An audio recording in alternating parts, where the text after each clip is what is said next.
Whether it be two-wheel drive, four-wheel drive, or these Broncos, the four-wheel parts is building that I want to drive. This is your All-Terrain Nation. I'm your host, David Boyd, and we're going to do a little quick walk around. We're at SEMA 2021, just having a blast, and I thought, this was sitting out in the lobby, and I thought, why not walk around it and talk about it? So let's do that right now.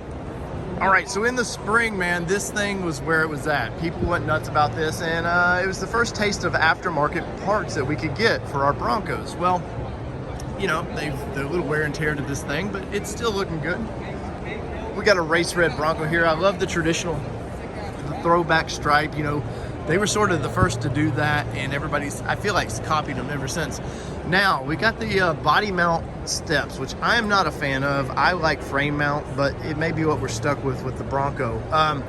Got four-wheel parts stamped in there. I don't know whether I like that or not, but I do like the beefiness of these things. They look great. Now we've got some Mickey Thompsons on this, the Baja Boss, and they are in a 37-inch 1250 17 wheel. And of course you got the signature four-wheel parts suspension under that thing. Looks really, really great. The big things they came out with was the winch plate, the winch bumper. Now, one bummer about this is, yes, for basically $1,000 you get the bumper, but guess what? The plate is extra, and then you got a winch on top of that. But I do like the mounting hardware on this. It looks really good, really beefy. And this is race red, man, so it's definitely a thing to be, be excited about.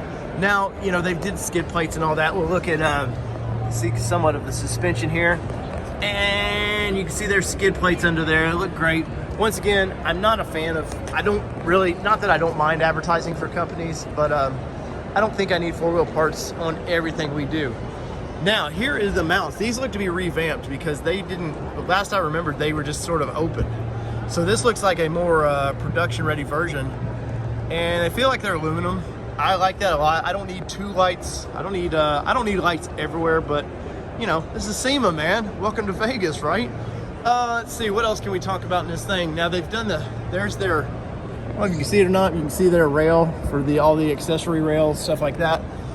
Which we've seen a few companies doing some stuff like that. It looks great. You got the big 37, inch tire, but you got to do the relocation for it. So you get the bumper, you get the tire up in the air a little bit more. And that's the rear bumper. This thing's got rigid lights in the rear. Looks really, really good. And ultimately, you know, this was the way they needed to come out. Now, once again, I mean, this is not something they're building yet, but I don't want four-wheel parts in this if you were to do that.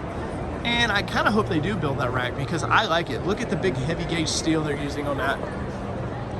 The mounting is great. Now, we got a rooftop tent that's body matching. That don't normally happen. You can tell that's been painted. But ultimately, this black diamond looks great. So there you go. Let me know in the comments below, what do you think about this thing? Is it ready for you? Did it excite you when they dropped it this past spring? So, whether it be two-wheel drive, four-wheel drive, it does not matter what you drive. This is your All-Terrain Nation. I'm your host, David Boyd, and we're out. Peace.